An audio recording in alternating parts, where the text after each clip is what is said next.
Hey guys, how are you doing? Today's Mother's Day, a good Sunday here. Everybody's having a good time riding bikes, walking, hiking, dining out. And let me tell you, who doesn't love their mother, right?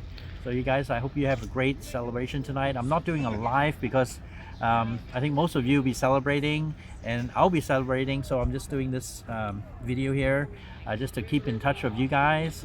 Thank you, my Patreons, again for supporting my work, and I really appreciate that. And it's always nice to see new people coming on board to join me, and it's just such, it just gives me the momentum, the energy to keep on going. So if you guys check out my Patreon page, and I'll really appreciate it. Okay, today is I went to Seattle, Washington, for about a week. I just want to time out to hang out there with my son. He finished college, so it's summer holidays for him until the fall, and we just hanged out, had a lot of awesome food. The burgers, fries, onion rings, pizza, and all these steakhouse. But we wanted to have a break and have some Chinese food, and the thing was, oh, I don't know, guys. So Chinese food. I can't really say it's Chinese food, but we really try hard. We talk to our server. We want some Chinese food, but they say they don't have real Chinese food. That's what he told me word for word. And the food was like chop suey. And what they really have is this battered food. So battered chicken, battered pork, and it's just the sauce you pour on top of it. So they make some prawns, shrimp, and they just batter that. So basically it's just like fish and chips, okay? But you won't have like malt vinegar or tartar sauce. You would have like sweet and sour sauce. You would have some lemon sauce on it. And I'm really not kind of used to this food because here in Vancouver, the food here is really authentic.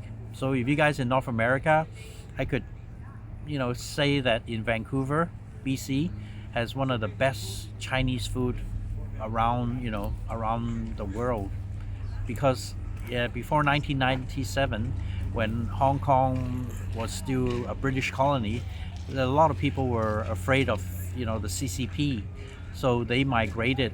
A lot of people migrated to Vancouver. But the thing, when they went to Vancouver, like in Toronto too, there were chefs. So a lot of chefs came to Vancouver and Toronto, and they established all these restaurants, which was cool. And the food here, I tell you, it's really, really good. I mean, if you're not even up to par, you won't have business, because the competition of the quality of food is just pretty intense.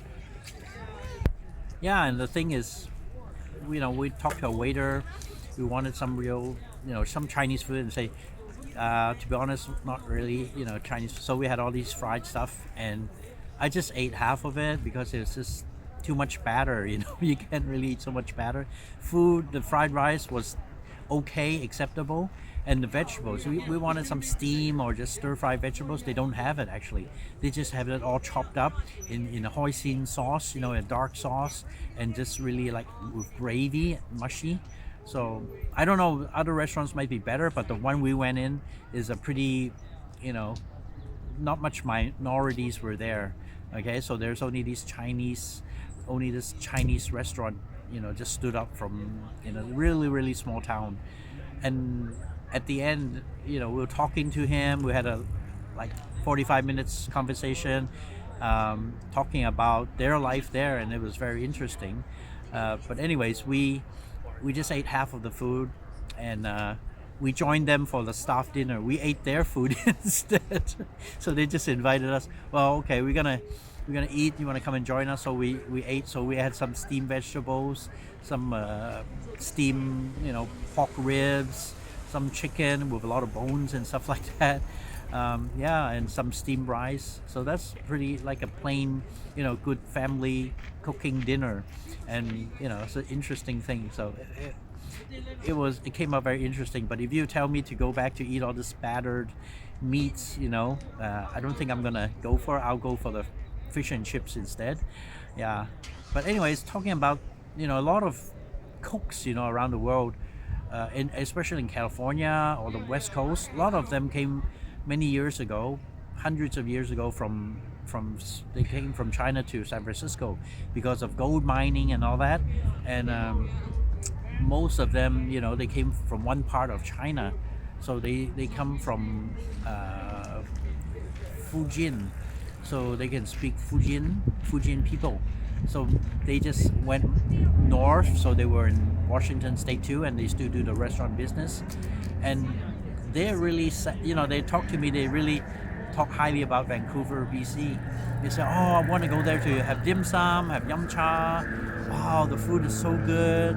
I want to buy a lot of vegetables, because where they are, they don't have much choices, Chinese vegetables or all these herbs and spices. So it's pretty close by, it's only an hour's drive to Richmond, Vancouver. So that's pretty much, they call Vancouver, from Hong Kong, like Hong Kong people and invaded. So they always want to go, and they always thinking, oh, we want to go to the Richmond night market. So every year they have a Richmond night market, which is awesome. Yeah, so Richmond night market is pretty awesome. It happens every summer. They sell all these things, Asian cute toys, plush, teddy bears, all these Asian food stalls, fast food, resembles of Hong Kong, little egg puffs, anything you can think of, So that is a dream for them to go to Vancouver, BC, Richmond to experience. But they're really sad because when they came back, they always have issues with border protection, because as you know, meats and vegetables you're not really allowed to bring back. So a lot of the food gets confiscated, vegetables that get confiscated, and they're really sad. So all the time when they come back, they really want to bring all these foods, but they couldn't. And sometimes they detain them for like 5 hours, and it really discouraged them to just cross the border to Canada. And they told me they love to go there all the time, but it's just, all the issues they're having because of the border patrol. They're bringing, prohibited vegetables, meats across the border. And even I think if you brought some to go, take away back to the States, you're not allowed to. So they're pretty strict about it, just to protect the crops, the farmers in the States, because you never know what kind of pesticide, the pest or whatever virus might damage a lot of crops. The farmers would be, all the crops would be ruined because of that. So they're really cautious about it. And one guy, from the kitchen, he was so angry. He said, every time they come by, and when I drive past, they want to ask me, and he said, you just go look yourself, I don't know.